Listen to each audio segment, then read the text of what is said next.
Welcome to the Reality Therapy Podcast. I'm here again for the third time with Pamela Garfield Jaeger, who I'm super excited to see. Not less excited about the circumstances that we're talking. We're talking again about the recent tragedies and the responses to the tragedies. So, welcome, Pamela.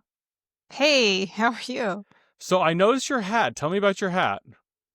Yeah, so I'm a Turning Point USA ambassador, and this is a Turning Point USA hat. And I actually got it as part of I don't get paid to be an ambassador, but they gave me some swag, and this is one of the things I got. I got to pick from their website some items, and this is my favorite thing. It's my USA hat. So I'm wearing it today in honor of Charlie Kirk. That is really cool. I mean, for me, Charlie Kirk was a guy who popped up, semi frequently on different social media feeds. But for you, that was him and his organization were something a little closer to you.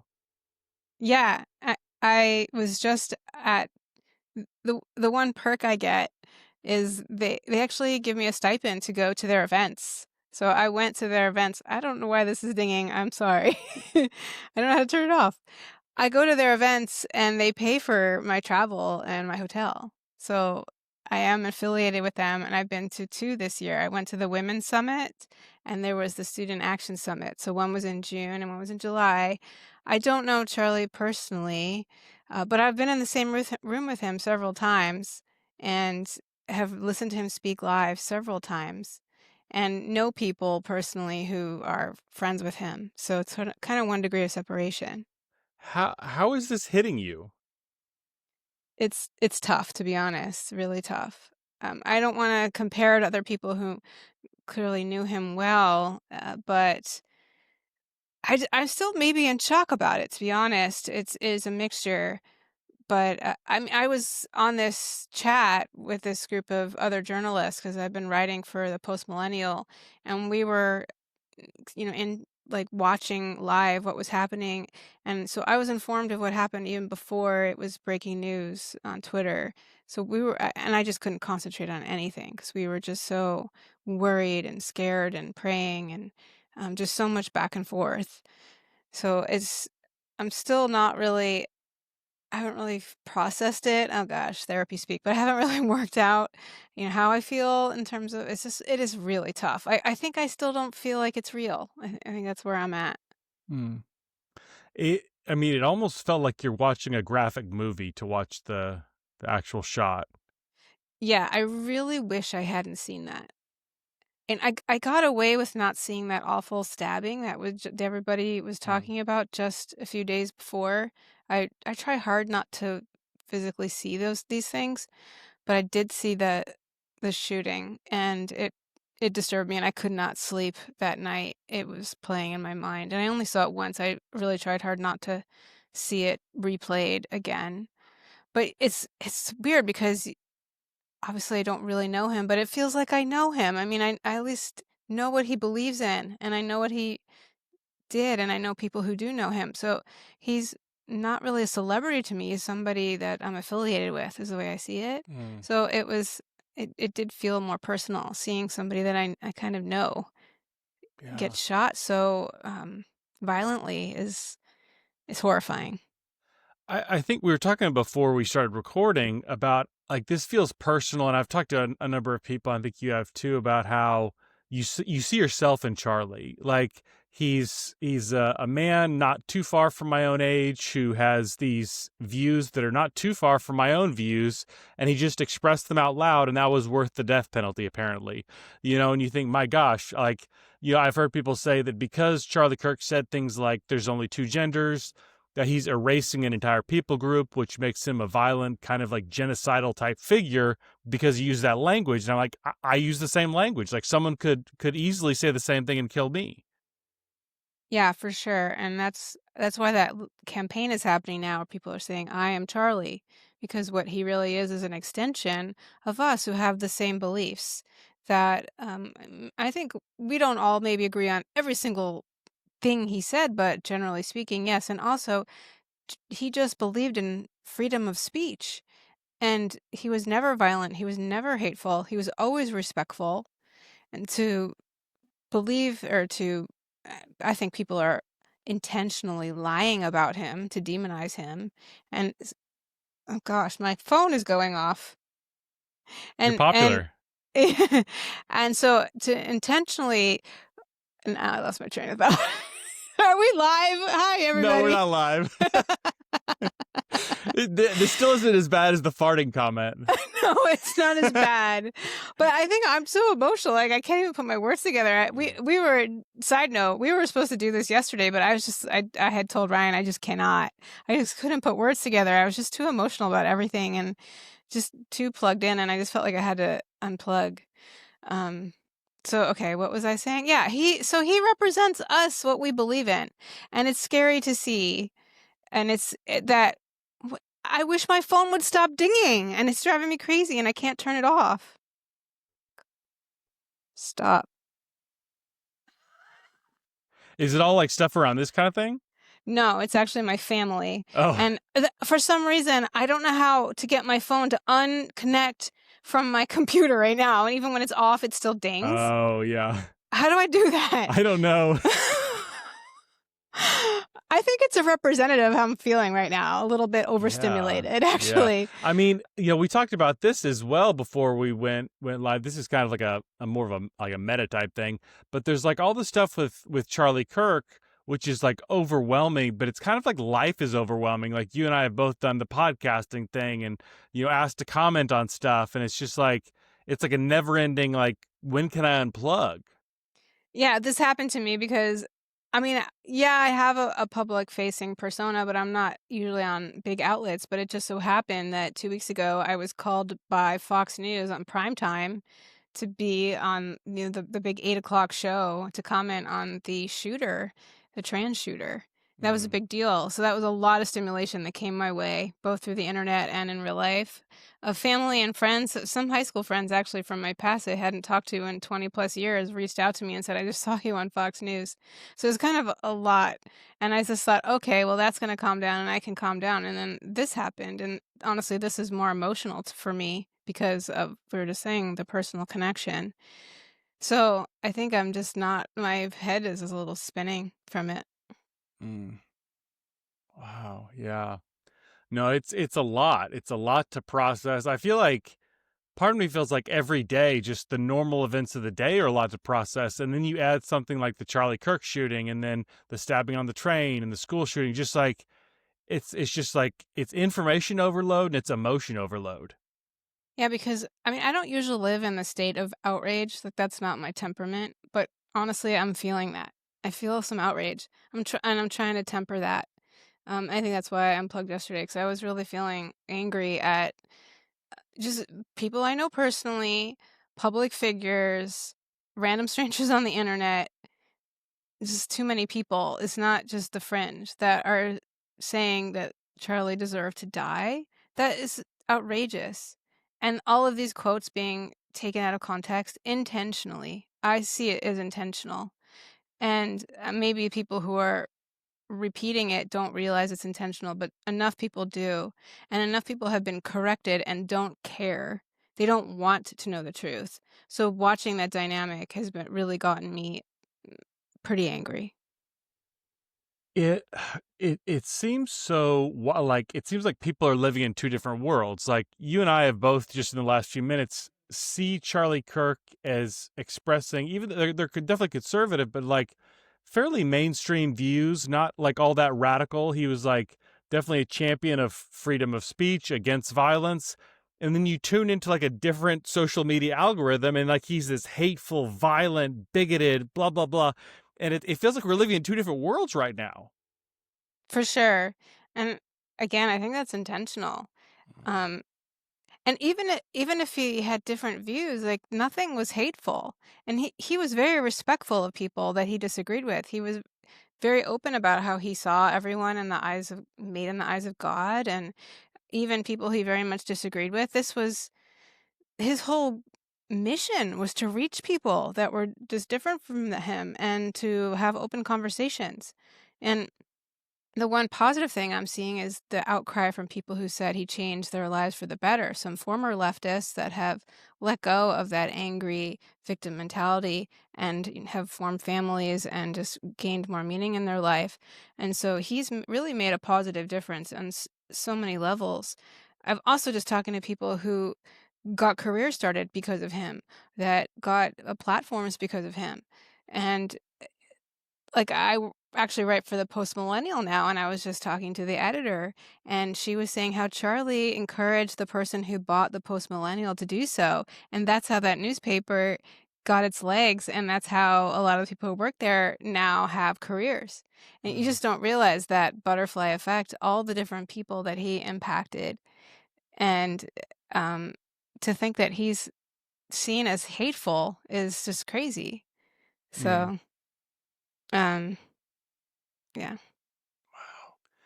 Man, I feel like there's like the actual event, the shooting, and then there's the response to the event. And as horrible as like the violence is, like violence is just kind of like a commonplace for the last like 10,000 years, or however long humans have had civilization.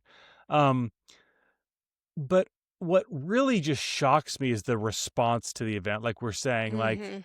like people celebrating Charlie's death, kind of Yeah. dancing on his grave, saying, either this is wonderful or no one should feel compassion because he was an evil man.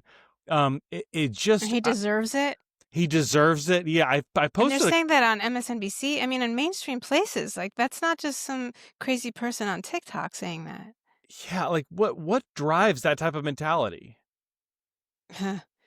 I don't I mean, I think people have really been radicalized. This has been a long time coming. I and I think people are empty. That's how I really see it, from a really basic point of view. And I think that's what Charlie was trying to combat is that emptiness that people have. They need to feel this outrage. They need to feel this anger. They need to feel it's interesting. They think that we're the ones or that he's the one that's othering others, that he's hateful, but meanwhile they're literally saying they hate him and they wish they they believe he deserved to die. That's the hateful person to say that about someone else. And I know Charlie was really trying to change minds and make a positive difference. Mm, wow. Um, one of the things that's disturbing, I think you've probably seen this as well, like a number of licensed therapists, saying like you shouldn't have compassion for Charlie because he was evil, because he was a conservative. Like, what is wrong with our field? I mean, we've Oh talked about this God. quite a bit, but this is another reminder, I guess. Yeah, there's 2 types that are really getting under my skin. There's the ones that are really radical that are saying he deserved to die and, he's a hateful. They're obviously awful. But I'm almost more angry at the people that are acting neutral, like, it's just both sides. Like, don't be mad. Accept your neighbor. They're just getting a different news feed than you. And we should all just get along. Kumbaya. And it's completely dismisses what's really happening here, which Mm, is, I'm sorry, the left and all of their rhetoric has amped things up for 10 years or more to create this environment that we're in today. And that is completely unacknowledged. yeah, I mean, like there's been this drumbeat that anyone to the right of Chairman Mao is a violent fascist, evil genocidal maniac, bigot, blah blah blah. And then, we act surprised when there's like an assassination attempt on Donald Trump or when Charlie Kirk gets assassinated. And it's like these are just people who like listen to you and take you seriously. Yeah. We went through this round when they attempted to kill Donald Trump, and that was just awful then to watch the reaction. But I think this is a whole next level because Charlie Kirk is obviously that he died, so we're also really coping with the grief and the loss, um, just for this man and also for what his potential would have been. I think about that, what we lost as a nation, what we lost in the world. And so we're dealing with that grief, but also he wasn't a politician. Nothing is justified, but there is something different when you're talking about just a citizen that is never a politician, that never enacted any policy that someone could perceive as, harmful to them. All Mm, Charlie did was speak and say ideas, the fact that people believe he should die simply for speaking is whole next level scary. Wow. Man, yeah, I think that that is like a big part of this divide between, I won't even say left and right, but between like radicals and like free thinking people or free, I don't know, I don't even know how you'd say it, because I feel like our coalition is not just people on the right. There's like a lot of Mhm. like center left. Even I've even had some like radical, lefty radical feminists on here that are like, this stuff we're looking at on the left is just too much, you know. But whatever you want to call our coalition, you know, looking at the idea that words in themselves, you can play with them, you can debate them, you can argue with them, but the words themselves don't hurt you. And there's this belief that I'm so fragile I can't handle even hearing your words. Yeah, and I also think that because so much has been turned upside down, normal things have been called fascist and hate and bigotry and some kind of phobic, that now we don't even know what is right or wrong. So they're calling what he says hate, but it wasn't hate. And so the left, or whoever you want to call, whatever you want to call it, the people Mm. who are celebrating this death, they don't know what right or wrong is anymore. I think that's what's so scary about this, is that we can't. There isn't even a measure for what is right or wrong, and even people who aren't celebrating it are trying to downplay our reaction because they're like, well, don't be so reactive. You're just not emotionally regulated. I'm above it. You should be too. Both sides have problems. Let's be neutral. Let's all get along. And it's like, you have forgotten what is right or wrong, Mm. because everything has been blown up on about things that really aren't a problem. That now that there is something that is truly a concern, people can't even determine that anymore. Mm. Man, feel like there's something in that both sidesism that's worth fleshing out. Yeah, I think Um, that's really getting under my skin. yeah, yeah. What is that? Like, what's going on there? Just this it's like let's compare it to your kid, and you've gotten your ass kicked in the schoolyard and you've never provoked anybody, and someone punches you over and over again and you finally punch back, or you just stand up for yourself in some way, and then they say, "Why don't you all just get along? Everybody just be nicer." Neither And one of not. you are perfect. Yeah, nobody's perfect, and we all just have We to. all have blame. Yeah. Yeah, everybody has something to blame, let's all just be, like, more neutral, and it's like, no, there's one person or one group of people that have done the provoking, and one person who is simply standing up for themselves and defending themselves. And that's what I feel like this is. I mean, the right, and I wasn't even a part of this cohort, and neither were you, because we both kind of woke up. I woke up in 2020, you woke up even sooner. The people on the right have been getting this abuse verbally for so many years, really since Obama was president, I think is when things really started to amp up. I wasn't feeling it because I was asleep just like everybody Mm. else. But I've been feeling it since 2020, and they've been feeling it for much longer. Hillary Clinton called them a basket of deplorables. I wasn't paying attention when she was doing that. There's so many times where they're just told that they're racist and they're fascists and they're stupid and they're hillbillies and they don't their opinion doesn't matter. And they felt that Trump finally spoke their voice. And again, I wasn't even a part of this group, and so now that they have people have finally stopped being afraid, and they have finally started to stand up, and Charlie Kirk really represents that cohort of people. They finally stopped being scared, and now we're being told we just have to just it's just both sides. And I want to bring up one other Yeah. thing, because I'm friends with him, and you just had him on your podcast, James Lindsay. Oh, okay. I love James. If you're listening, I really respect you. And I actually agree with a lot of what you're saying about the woke right.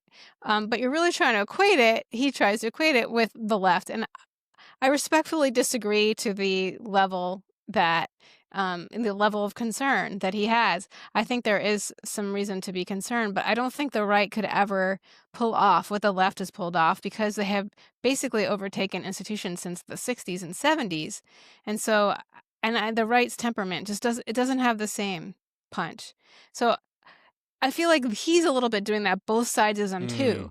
Mm, yeah. I mean, it's a little bit different, and I think he does have some valid points, and I have seen it, and I'm Jewish, and he does a lot of standing up for Jews because the right has been pretty awful towards Jews in Israel, and that also is another thing that Charlie Kirk stood up for, which is Jews Mm, and Israel. And so the reason why I really liked him, and not other influencers would, because they were silenced the way yeah. James talks about.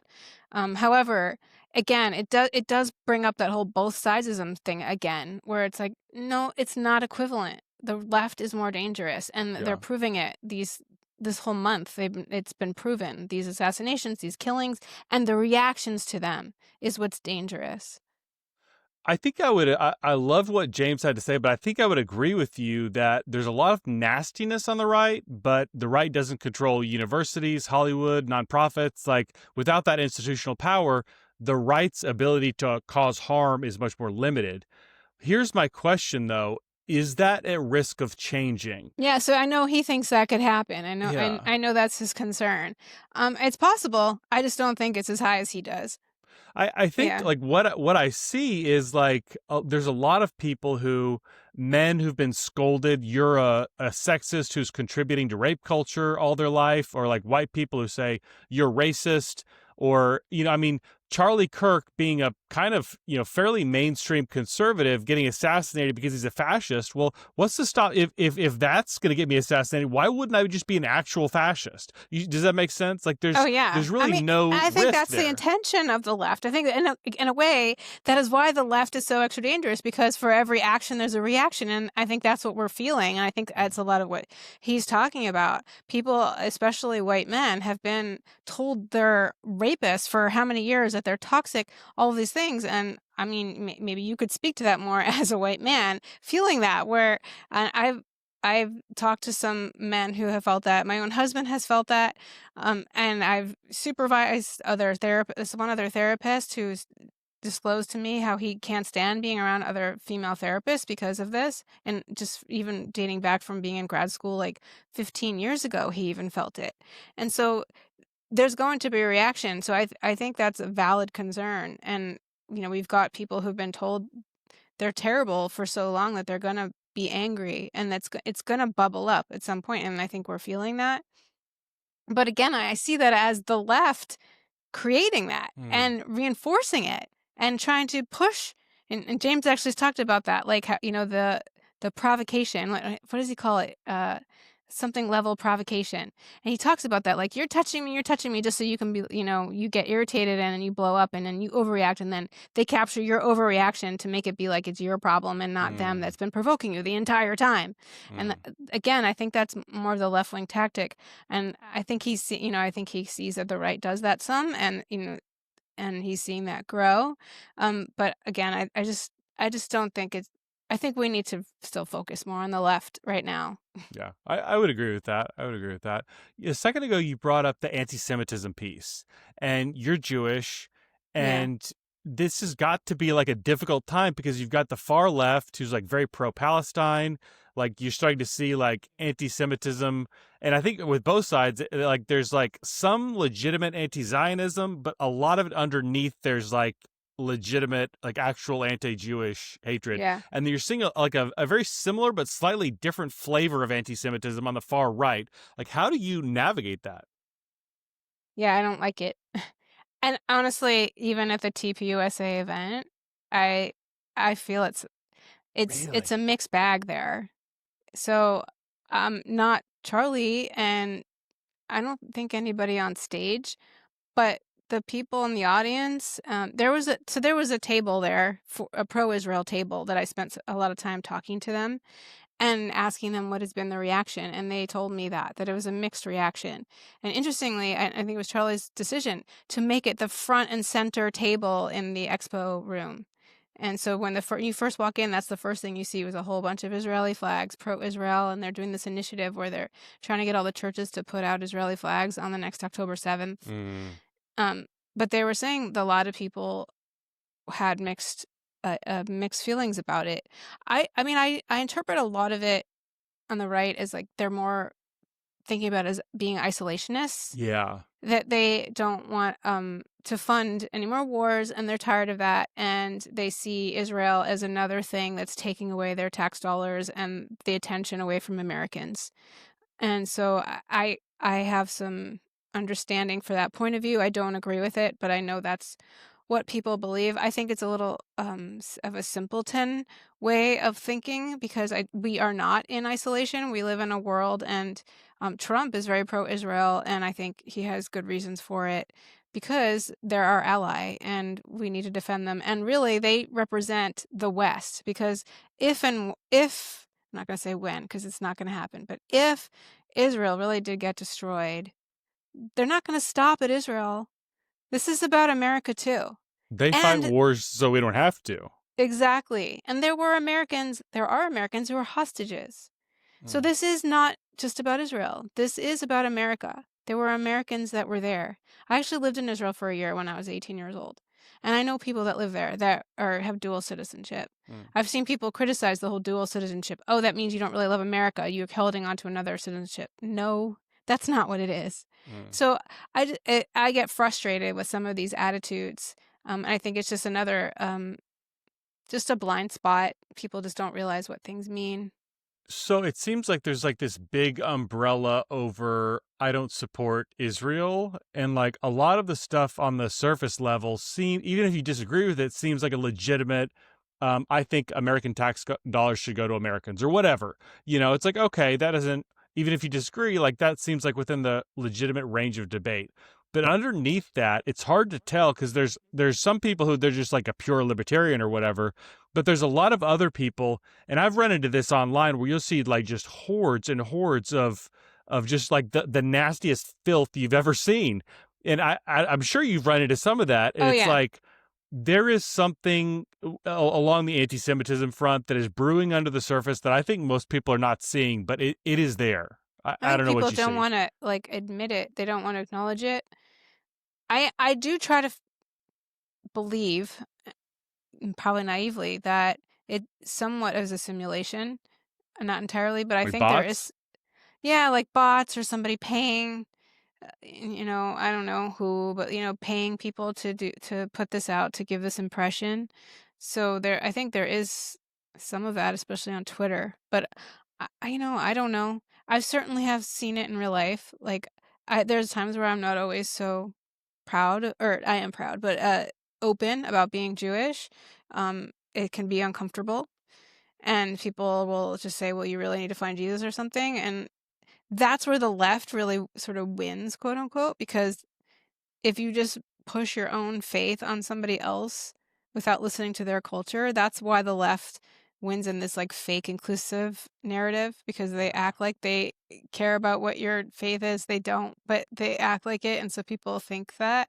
But then when the right the says those things, it kinda reinforces that false belief, that false illusion. So I'm a Christian, and I hate how my faith has been used like as a weapon in that sense, especially like the phrase "Christ is King," Oh, yeah, because that was ugly, and and that's yeah, where I think that's really when James started to notice this yeah. stuff, and I agreed with him. Like, I saw Christ is King kind of like Black Lives Matter. It was similar. Mm.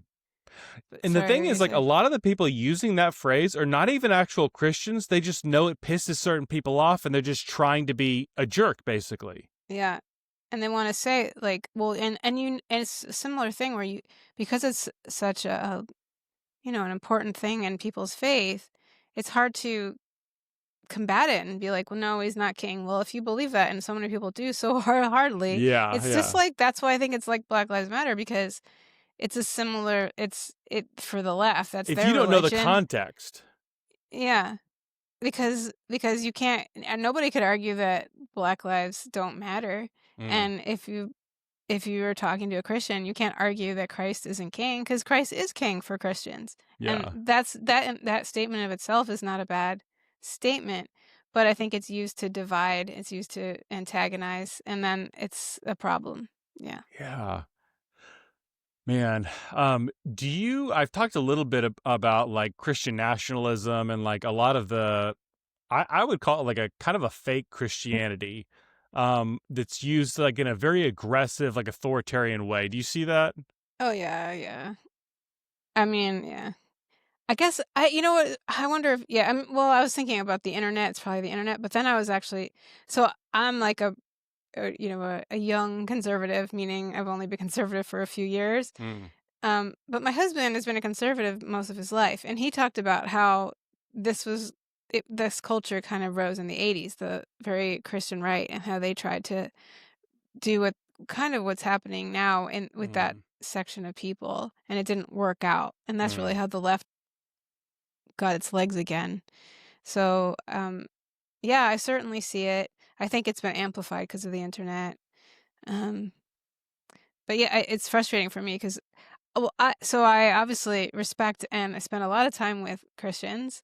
I'm even going to do a talk next week with the Christian Post, and oh, I wrote an article for them. yeah, they're great, and Yeah, I love them. So clearly, I have no problems with yeah, Christians. However, there is this kind of I mean, I don't know what to say. Like they're more Christian, so they kind of like win I don't know culture the war. worldview. Yeah. I really wish my phone would stop dinging, and it's literally off. It is literally off, but it's on my laptop. Like, it's not even on.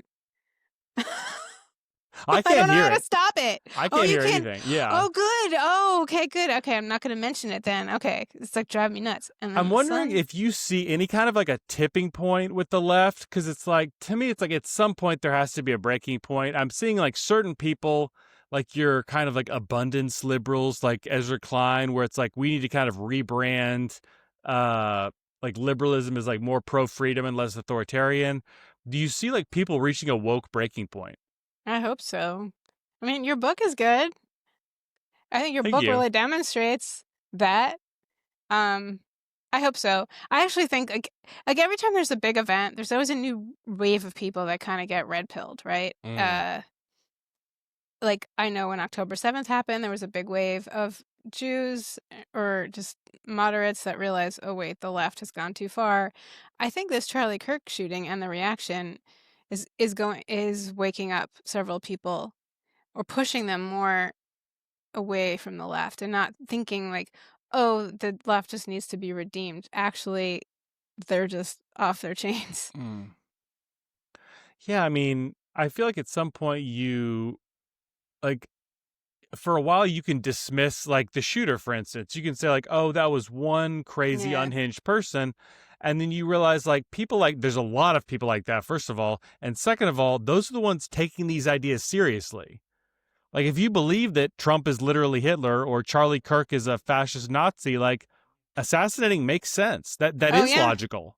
And we've been saying that for years. People have been saying that for years. Like, you keep calling a group of half Americans as Nazis, enough people are going to believe it. And people who are respected say it. And, the leaders of the Democrat Party all said it. That it was said so often right before the election that we were all Nazis.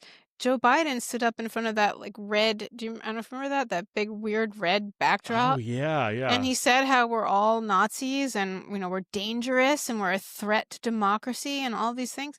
Like, like we can just dismiss it and be like, yeah, they're just saying things out of their head. But I forget that so many people really believe it. In Mm, fact, you saw my little viral tweet from a couple weeks ago. That was the other thing I think that's made me a little crazy. I had that huge viral tweet about those therapists who believe that anybody who voted for Trump is in a cult. mm, And they really talked about and they really believed that if you voted for Trump, you're bringing our country back to a country of white majority and white power. And they really believe that innocent black people are just being literally snatched off the streets, and that if you voted for Trump, you're supporting that. They they full on they were true believers. They weren't just saying it. Like it was crazy to watch. And they had a whole audience that did too. It's just there's a whole subset of people that really believe this, and there's no amount of logic that can change their mind about this stuff. man, gosh. What I mean, we talk about like what's wrong with our profession a lot, but like what leads I feel like therapists are more vulnerable to getting like sucked into this ideology than other people. Does that Yeah. resonate? Oh, for sure. Well, like, there's that whole toxic empathy idea. You Mm. Did we talk about that? Suicidal empathy, is The that Gad suicide, said? yeah, the Yeah. GAD talks about just that it's just toxic, and therapists, they fall into that trap because they believe that they're like more empathetic than the average person. And so Mm. I think that that's why they're so vulnerable to it. I also think therapists tend to have more problems, and the people who are more Mm. vulnerable and have more problems tend to fall into this. If you're more empty, if you didn't have good attachment to your parents, or you come from a broken home, if you're just higher on the neurotic scale, this describes a lot of therapists out there. Mm. It describes my Jewish family, quite frankly, Mm. just being more neurotic. And so that's who falls into it. Also, therapists tend to be women. Women tend to be more manipulated by these ideas. I mean, it takes one to know one, because I was for enough time. So I think that's why therapists fall into this. Or sometimes I think we're trained to be so neutral that we cut off what's right or wrong, like what I was saying earlier. So I've even seen some conservative therapists do this, and it's frustrated me. Like, no, we have to be neutral. We have to be neutral. Well, at what point do we have to be neutral? At what point do we just say this is just wrong, right? Like, What should the response be? Like how do you like yeah, what should the response be?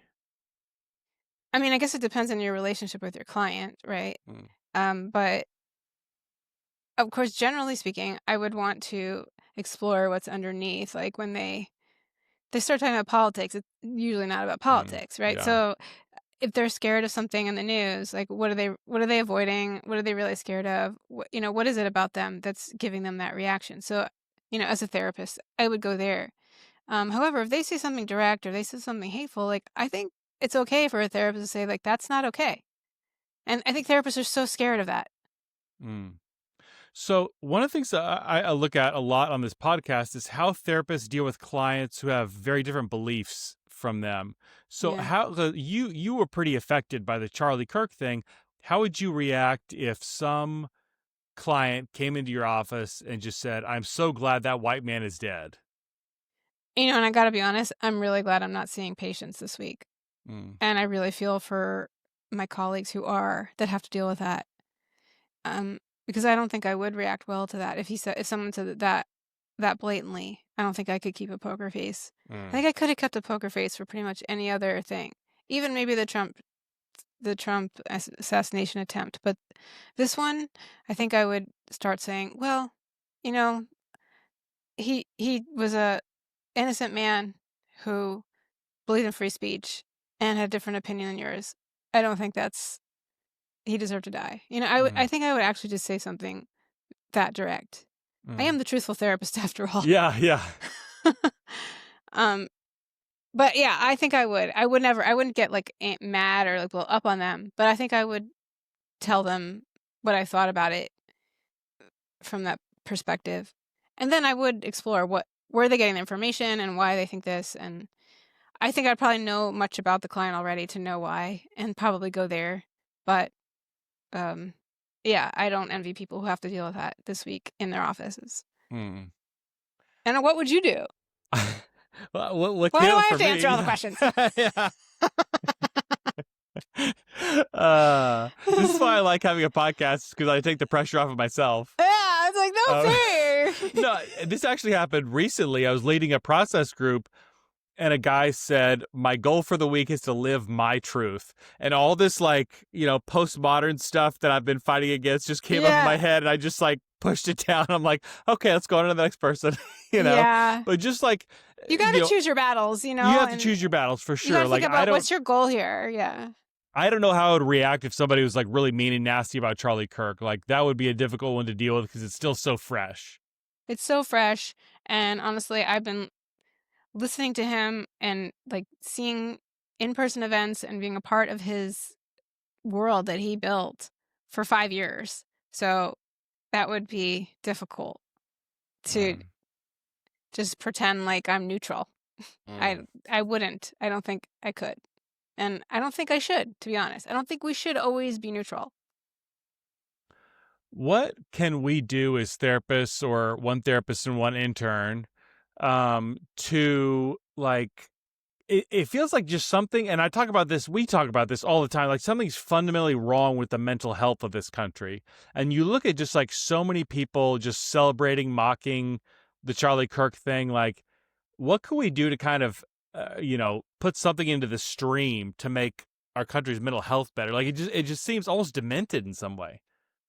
Yeah, people were asking me this question when I was commenting on the shooter because it's sort of a similar theme, right? And I was actually on this other podcast called Problematic Women, Ah, which is a cool name. I'm problematic. yeah.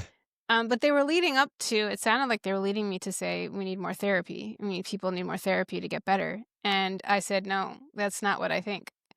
Um, because it's therapy, it's our over therapized culture that I think is making everyone nuts. I think it's making it worse. Not that I don't think no therapy, there should be no therapy ever, but I just don't think more therapy is the answer. Mm. I think we need to step back, and Charlie Kirk talked about this.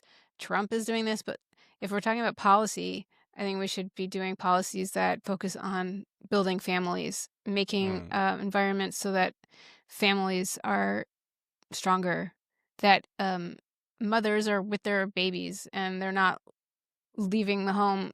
They don't have to leave the home. That they have more choices, and that like to shift our culture to back to being child focused and less about like if a child comes in my life, it's inconvenient and I want to do everything and be everything and have it all. And then the kids kind of gets compromised, ends up in daycare and not having that attachment with their mom. And also just not over therapizing everything, not over diagnosing, not over labeling, not over having a million identities that to bring back humanity. So I think the culture needs to shift. And then in general, I don't think that we're gonna kind of quote unquote win this culture war until we can take back the institutions. We can take back especially schools, education, and college, which is what Charlie Kirk was doing. And I think that's Mm. one of the reasons why he was such a threat Mm. because he was effective and he was changing hearts and minds on college campuses where most people get indoctrinated. And what was the other thing? There was another one, another area that I was really just thinking about the other day. It was schools, and now I forgot. But I think that it's gonna take like a generation really Mm. to undo it. And I don't think like more therapy is the answer. I think it's gonna honestly make it worse. Yeah, I mean, especially since the way it's turned into, A, it's been so politically, ideologically captured. B, it's like it's such a navel gazing, like almost like a narcissism of like That endlessly looking at myself. When I think you're right, community, family is like more the key to what we need. yeah, because people constantly think, oh, I can just mess up my kid and they'll go to therapy. Like it's just this like, oh, we'll just fix it. Like we'll just glue it back on. It's like it doesn't work like that. You can't undo it. You can't. Children are not that resilient as we constantly want to believe. Like they are in a sense, but they're going to walk around with wounds. And I think this is what we're seeing in our culture and our society today at these wounds that people did have now in a few generations have and divorce is so normalized. But most moms are not at home with their kids. I mean, I'm a Gen Xer, so like we had the whole latchkey thing. Even back then, parents were pretty, disconnected. Mine actually weren't, so I actually did okay. Um, Mm. but like our culture of just over labeling and having kids kind of just be on the side in a way, or having them be the leaders and not just getting the guidance that they need. That's the other thing is like the parenting culture has just gone off the rails. All these like parenting. If you go on like any kind of parenting influencers, you just see the wildest, dumbest things that you just know are just making kids nuts. It's like parents don't know how to be parents anymore. Like adults don't know how to be adults. They don't know how to be leaders anymore. That's actually something I've also noticed about Charlie that I admired him. I mean, he was only 31 years old. Mm. He's so mature for his years, way more mature than I was at his age, quite Oh, for frankly. sure. And Like, I wish someone pushed me to be more of an adult when I was in my 20s and not, like, live a free, fun 20s life. Like, I wish, like, it's like, be an adult. Like, Yeah. I Yeah. mean, have fun. I'm not saying don't have fun, but I'm just saying, like, there's all this angst that, like, I think we almost are, like, told to maintain, and Charlie never played games. He never did any of that bullshit, and, um, I just think that we need to get back to that. Mm. So you've commented publicly on the shooter, like, and you have like some expertise in like that specific psychology. What can you tell me about that? Oh, I was just talking about how the fact that this kid was trans definitely is something to consider when it comes to his stability, and we shouldn't ignore that fact, which, the mainstream media wanted to. So I was commenting on that.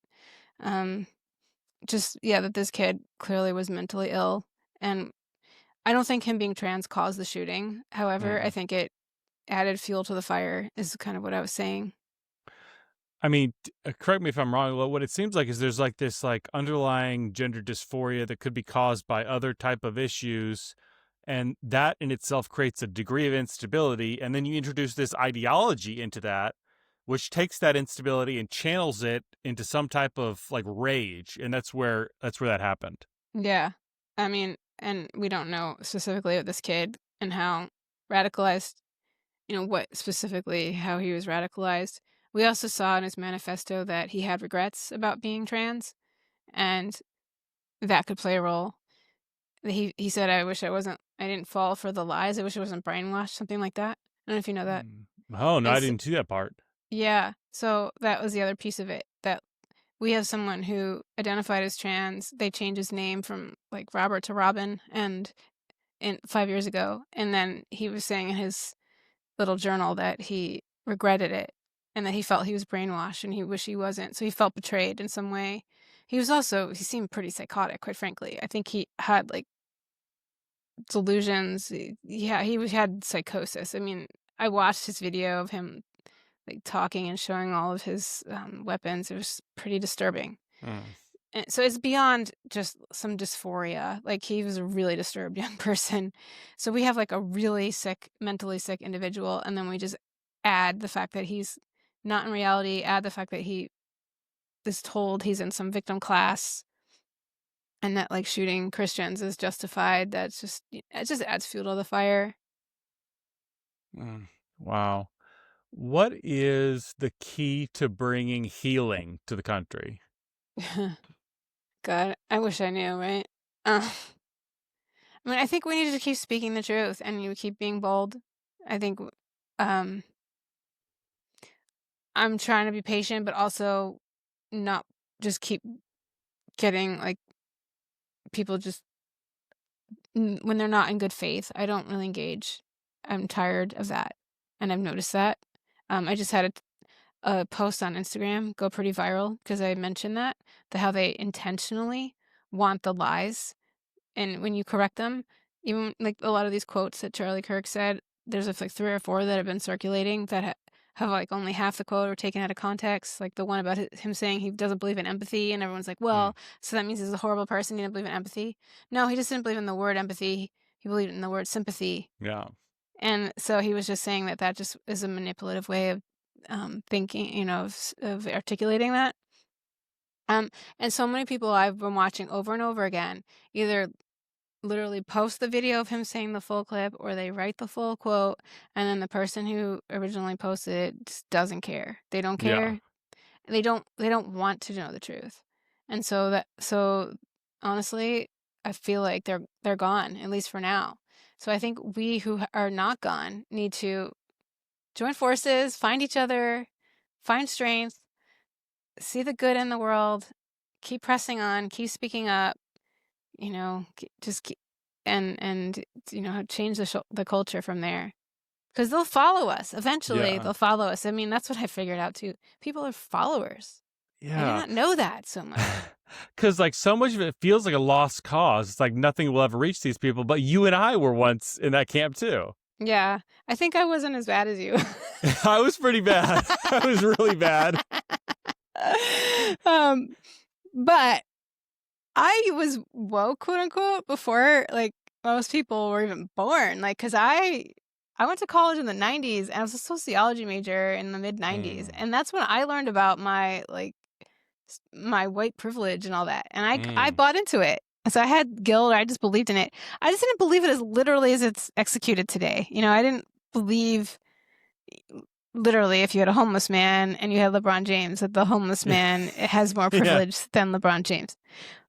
But I would think, oh well, LeBron James made it like despite his skin. Yeah. That's how like, you know, stupid I was. Anyway. I think one of the funniest quotes I had was from Mia Hughes, where she was like, "I used to say that trans women are women, but only because I assumed no one actually meant it." Yeah, I think right. I think most people would say that, something like that, because you just think you're just being nice, and you Yeah, know it's not really true, but you just kind of want to like just go along, get along. we're gonna play Um, this game of pretend so we can be polite.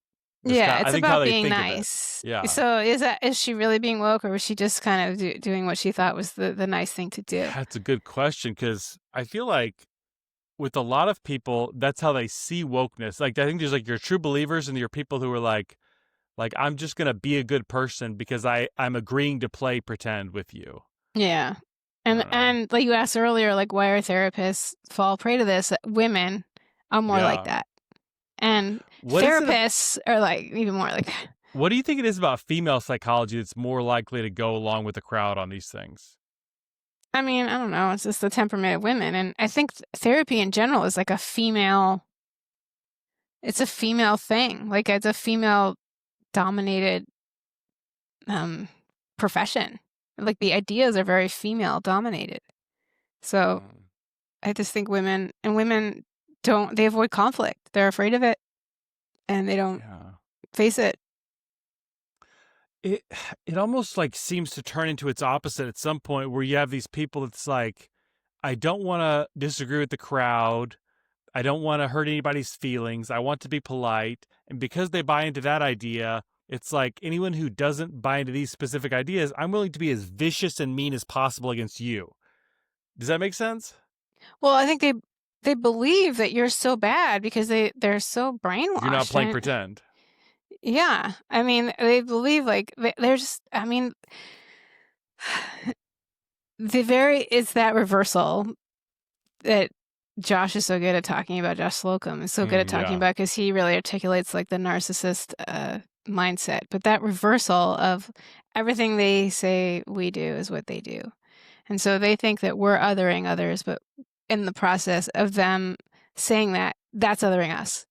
And that's also why this Charlie Kirk thing is so disturbing because he's been othered, and all of us that support him, agree with him, or even do similar things as him are like him. And so by extension, that means that we somehow have lost our humanity too in their eyes. Mm, It's scary. yeah. Wow. Hmm. Man, this is like a rough like it feels like I don't know if this is just dramatically different from other times because I wasn't around 100 years ago, but it feels like a Yeah. very like chaotic time to live in. Oh, it certainly does. Yeah, I don't know. I mean, I'm a little older than you and I've never experienced anything like this. So, Mm. um, maybe I wasn't as awake, but I, from what I understand, talking to people older than me, they said it's never been like this. Like our country's never been divided like this. Even in the 70s, even in the 60s, when there was unrest, even before, during, and after the Vietnam War, we all still looked at each other as Americans, as fellow Americans. We never looked at our neighbor and what their political affiliations were and thought that they were some kind of enemy. That Mm. never happened, even back then. I saw one stat where this year had the most political killings since the Civil War. Wow. Like that is wild. Just Yeah. it's I don't know. It feels like like the two factions. If you want to divide it into two, that's a little simplistic, but I think we can do that. It feels like the two factions are completely incompatible. The two factions of like Like a lot politics. of conservatives view Charlie Kirk as like a peaceful champion of free speech, Yeah. and like the left views him as like hateful and bigoted and violent. Like how do you It feels like you can't square those two. No, I mean, well, the difference is we actually listened to what he had to say, and The they whole quote. haven't. Yeah, I mean, I've listened to him for 5 years. He was on a podcast literally every day, talking, doing shows for longer than that. I've listened to him for 5 years. I've listened to hours and hours of him. If you haven't listened to him and you only just heard of him last week, or you've peripherally heard of him and never heard anything he had to say, and you see a meme with a half-baked quote that is taken out of context, you're going to hate him. So I don't even know if it's about what we all believe. It's about what we're all led to believe or what we know. Yeah, I agree with that. What are some closing thoughts you can leave us with, either comforting or not? I mean, we were going to do this podcast yesterday, and I decided I was just going to like unplug. And honestly, it was a really good thing. It made a difference. I spent the day just completely off the phone. I put it in a drawer. I saw this video actually of Charlie Kirk saying he does that every weekend and spends time with his family and how it helps him be more present. I think that would go a long way. I think we need to stop just looking at outrage porn on the internet. I think we need to see the good in people, because there is good in people as much as there's not, but there is still good in people. Chloe Cole actually just tweeted earlier today, or maybe yesterday, something where despite all this ugliness, she still sees beauty in the world, and that was just a lovely tweet. I've made a lot of friends, including you, Ryan, through all of this, and I think we need to remember that and not forget that there is good and connections, and that I don't know, we can beat this, and I think we are beating this. I think in a way that's why Charlie died, why he was killed, because they couldn't beat him. He was doing too great, but there's enough people that he's built an army. Yeah. And I'm part of the army. You're part of the army.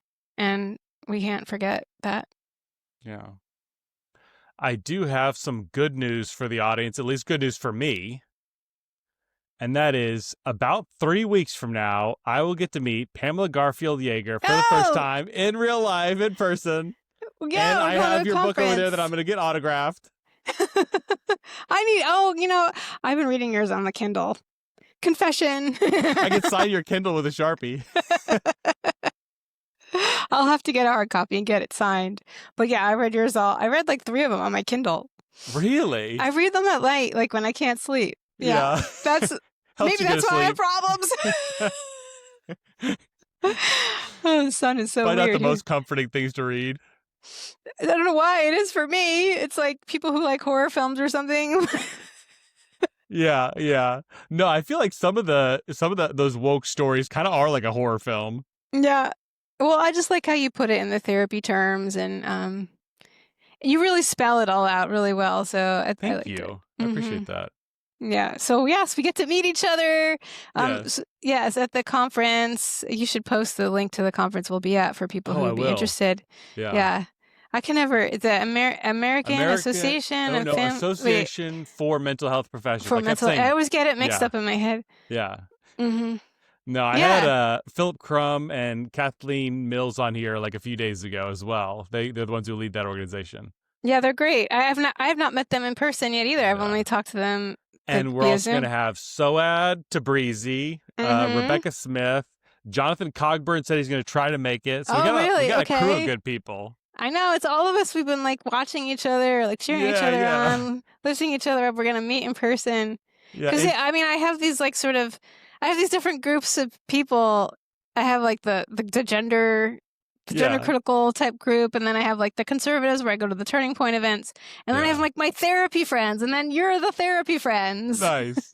Nice. Yeah, it's weird. I met we just happened to be like near each other, and I met up with Jonathan Cogburn for dinner.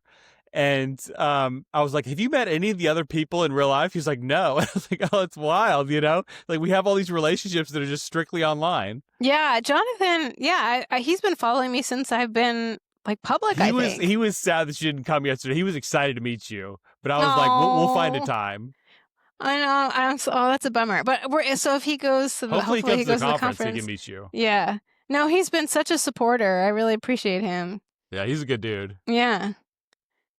Awesome. So, Well, thank you so much, Pamela, for y talking to me. you're These are trying welcome. times, and thank you for helping us walk through them. You're welcome, and I'm glad I calmed down in the beginning. I couldn't even think straight. Yeah, Sometimes you just I don't know, you can't, like, get your thoughts together. It's too hard. I get that. You'll hang out 1 second till the upload finishes.